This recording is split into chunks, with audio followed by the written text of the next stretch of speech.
Yesterday, Larry, the A's fan protest got some really good front page placement over on ESPN.com this morning. It feels like that event went very well for those attended. It looks like they had more people in the parking lot than they had inside the actual park.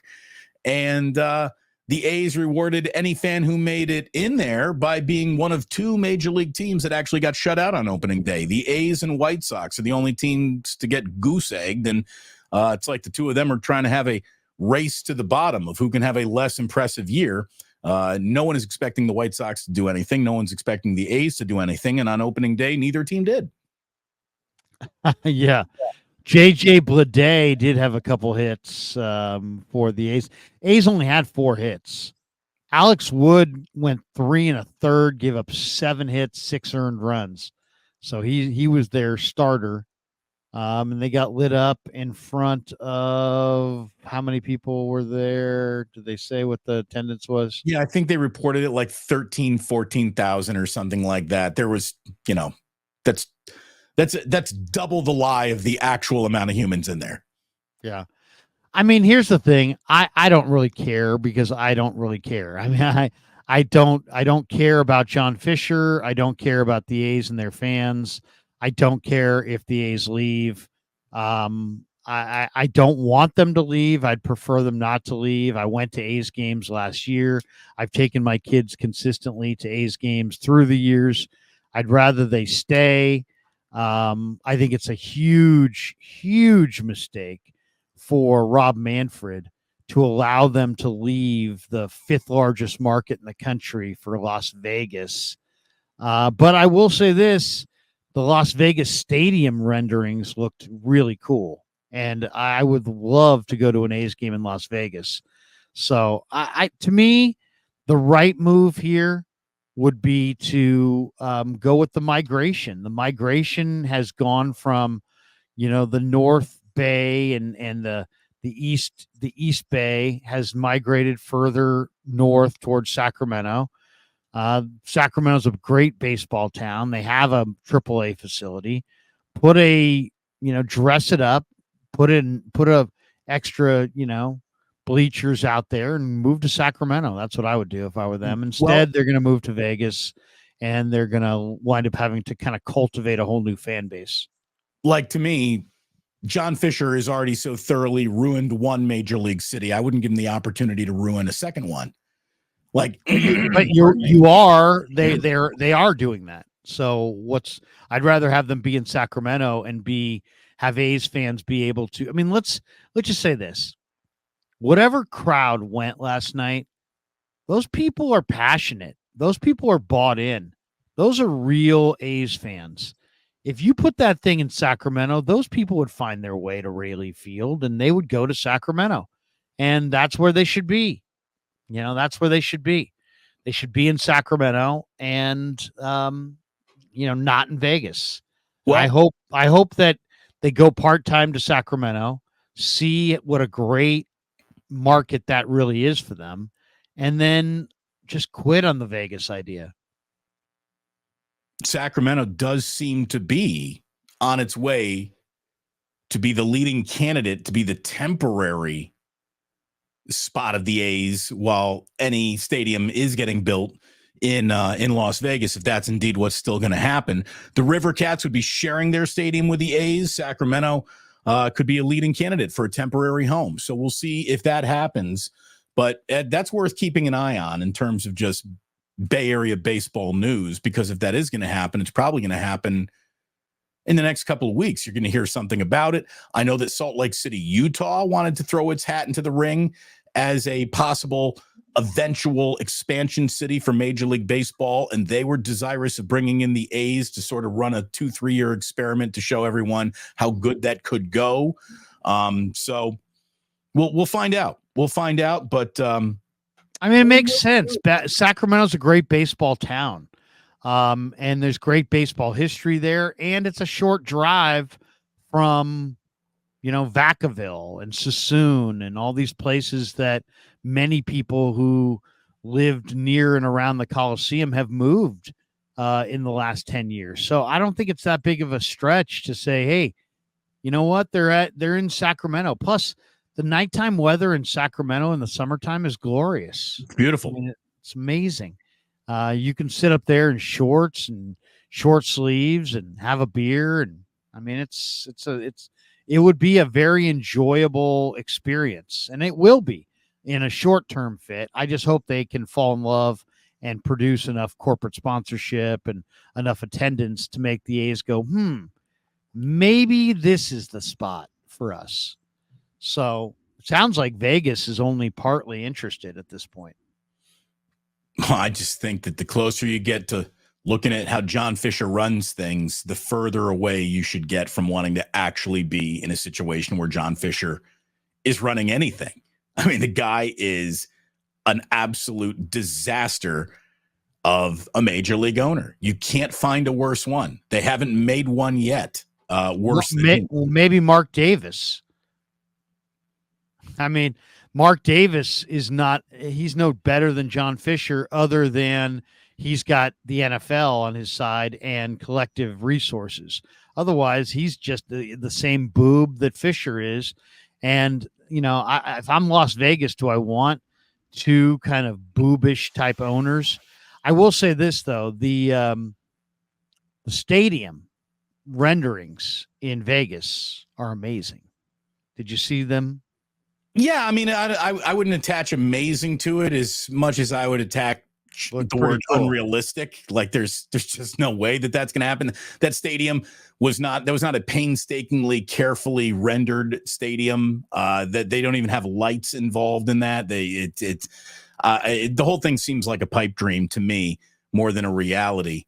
But I mean, look, there's what you'd have to build to get people to come pay attention to you in Las Vegas is a stadium that is just new big thing. Like the A's could have success just by showing up in Sacramento, you would think, because Sacramento would be very, very happy to have a Major League Baseball team. But I do want the A's to stay in Oakland only for the fact that we get the American and National League both in town. And I know that you can still get every team in baseball rolling through any one stadium, and I don't like that. I like when there was a difference between the American and the National, but I want to see both teams in town.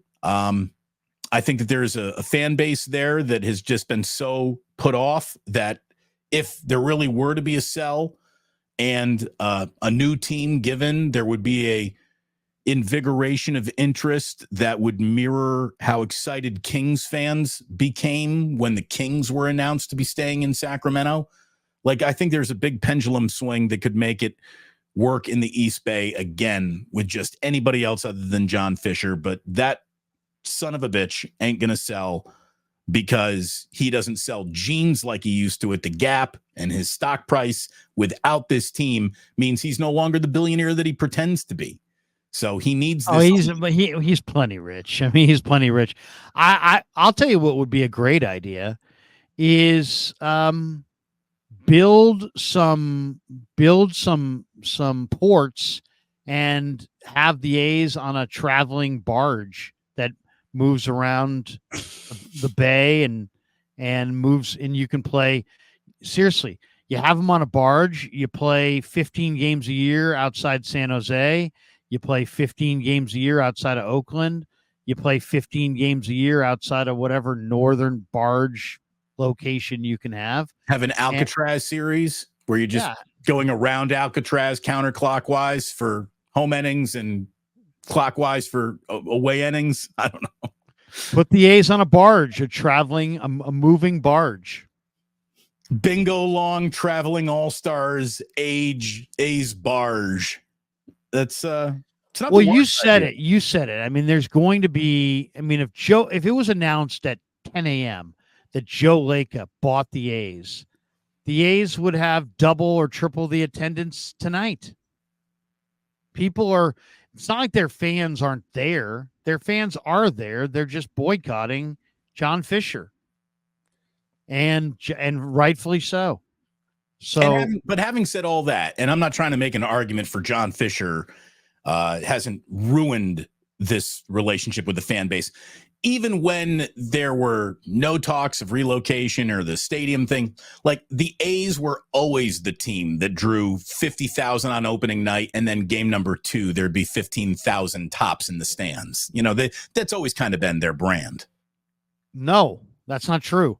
The A's, when I was in high school, outdrew the Giants. Fact. Go look it up. The A's outdrew the Giants when I was in high school. Oh, in the late 80s. Yeah. When they hit their Jose Canseco, Dennis Eckersley, everything that you would ever want, and Ricky Henderson is here phase of their franchise, they did very well. But the A's in the early 70s in year 2. The A's in the early 70s outdrew the Giants. So the A's can outdraw the Giants if they would invest in the community and market their team and build a team and have a competitive outfit. They had a great thing going. They just basically sapped off the general fund for about $40 million a year for about 15 years and just dug their heels in and said, well, if Major League Baseball or some private entity wants to build us a stadium, we'll take it. Other than that, we're just going to keep pocketing the general fund and do nothing. And that's what they did until MLB finally yanked their chain and said, you know what? We're now yanking the general fund from you. And then all of a sudden it was like, well, we got to get a stadium built. And yeah. And they didn't work on a stadium forever because they were just taking basically welfare checks from MLB. So it's a complicated situation because you've got the city of Oakland could never afford, nor ever should try to afford, subsidizing major league sports. But it's not a good thing for the A's, the Warriors, and the Raiders to all leave. That's not a good thing for Oakland and the schools and the roads and everything else in the city of Oakland. That's not a good thing. So it's like, they unfortunately, John Fisher could have done what Larry Baer and Peter McGowan and Walter Schornstein and the Giants ownership group did. They could have easily put together a privately funded team and chose not to. Said, you know what? It's easier to just sit here, do nothing, and cash checks.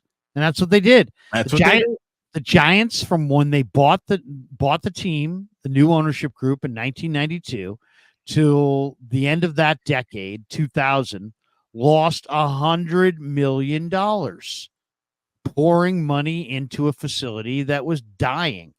But they did it with a game plan to build, Oracle Park and wind up with the greatest real estate deal in the history of San Francisco. And they did it. And now here we are 25 years later, and the Giants are enormously wealthy. They own their park. They own much of the land around their park. They have $500 million in annual revenue. Their franchise is worth nearly $5 billion. They paid $100 million for it. And they're sitting absolutely in the catbird seat while the A's have gotten their general fund dole turned off by MLB, and they're scrambling, trying to use different municipalities to leverage them against each other to get what they ultimately wanted, which was a free stadium. And they may get it in Vegas. So we'll see. But they should try to stay close to Oakland. And I think it's in the best. I mean, is it in the better long-term interest of the NBA to be in Seattle or Oklahoma City? I would say Seattle, but they're in Oklahoma City. Why? Because Clay Bennett and David Stern had a handshake deal and they made it happen. Well, is it better for MLB to have two teams in Northern California or one team in Las Vegas? I don't know. I would say two teams in Northern California makes a lot more fiscal sense long term, but right. What I would want if I were not Rob Manfred is two teams in Northern California and a team in Las Vegas, and then get all of those expansion fees and blah, blah, blah that they're waiving so John Fisher can take his act to a new town. So, baseball is run poorly from a John Fisher standpoint, and you put John Fisher and Rob Manfred together in the same room, and it's Tweedledee and Tweedledum, and incapable over here and not too impressive over there. These are two schmucks who are not good for the game of baseball, and they have major levers to pull and power to wield, and it totally sucks.